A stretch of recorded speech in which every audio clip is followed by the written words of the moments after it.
Sick and tired of games and deception. Time is running out. He must disarm.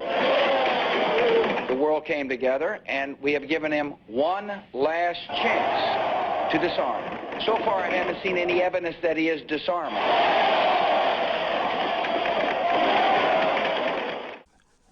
Then this one, posted on the border of Afghanistan. And the stage was set. The Arabs were playing both sides, limiting production of opium like OPEC, driving up the price, and keeping the cash. I know you said there'll be a time for politics, but you've also said you wanted to change the tone of Washington. Howard Dean recently seemed to muse aloud whether you had advanced knowledge of 9/11. Do you agree or disagree with the RNC that this kind of rhetoric borders on political hate speech? Yeah. Look, there's time for politics. And, it's time for politics. And,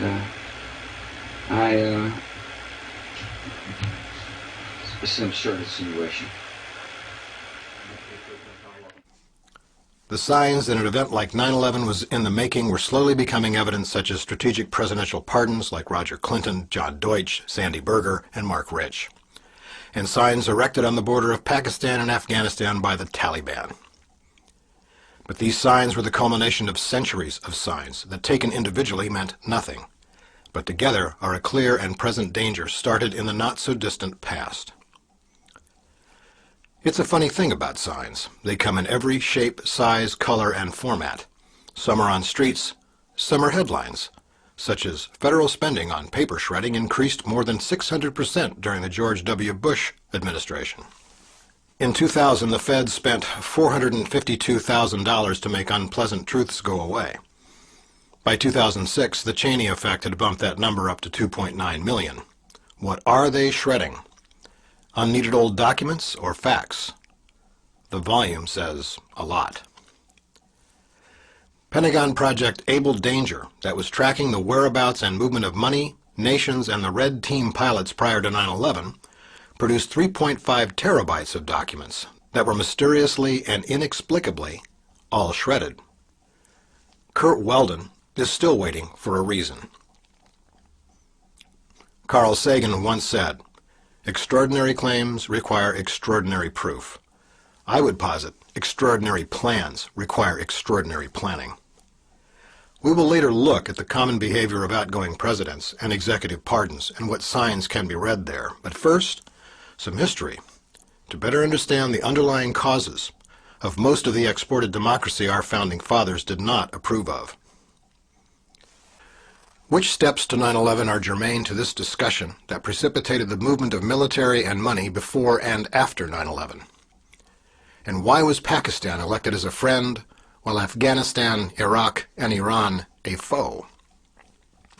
During the Clinton White House, the Taliban was supported to bring stability to Afghanistan. Unocal paid $500 million to complete the survey to build a pipeline to bring oil from the Caspian Sea through Turkmenistan to Karachi through Afghanistan. But the Taliban elected to give the pipeline contract to France and Russia, major importers of the opium grown in Afghanistan, the largest producer of the drug in the world. The Afghan government double-crossed Unocal and essentially stole the oil company's investment. After Unocal, with its agent Hamid Karzai, had funded the Taliban takeover of Kabul during the Clinton administration.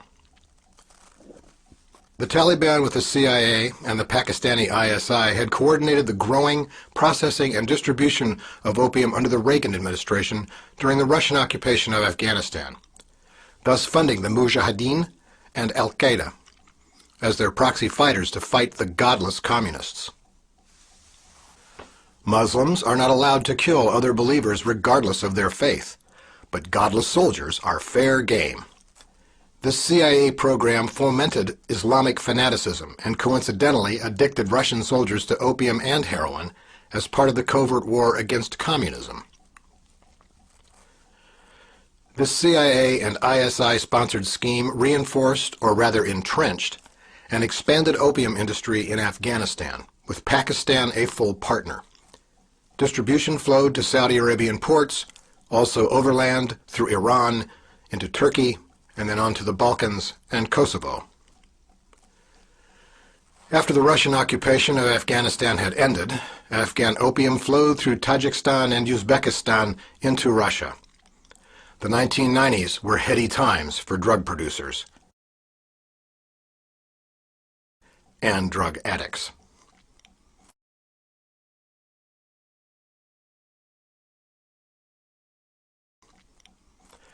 Then in 2000, a sign was put up on the Pakistani border by the Taliban, which reads, "The Islamic Emirate of Afghanistan not only engenders illegal things forbidden, but launches ethnic struggles against illicit drugs, as these drugs are a great threat to a personality, wisdom, life, health, economy, and morality." And the Taliban bans poppy growing in Afghanistan. As a result, the opium yield drops dramatically in 2001 from 3,656 tons to 185 tons. Of that, 83% is from Northern Alliance-controlled lands, the American and British and Pakistani partners in the opium trade. But the Taliban had stockpiled over half of their annual opium harvest over previous years in a series of warehouses around the country. When the ban begins, a kilogram of opium sells for around $44 wholesale, but 1 year later the price rises to $400. The ban meant huge profits for the Taliban and their trafficker friends who were sitting on large stockpiles when the prices soared. Then, in May of 2001, Secretary of State Powell announces that the U.S. is granting $43 million in aid to the Taliban government and airlifts in pallets of cash, purportedly to assist hungry farmers who are starving since the destruction of their opium crop occurred in January on orders of the Taliban. A Newsday editorial notes at the time that the Taliban are, quote, "are a decidedly odd choice for an outright gift. Why are we sending these people money? So much that Washington is, in effect, the biggest donor of aid to the Taliban regime."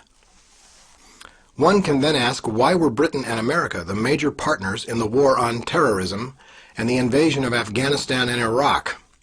For that answer, you need to understand their history of global cooperation to see this sign.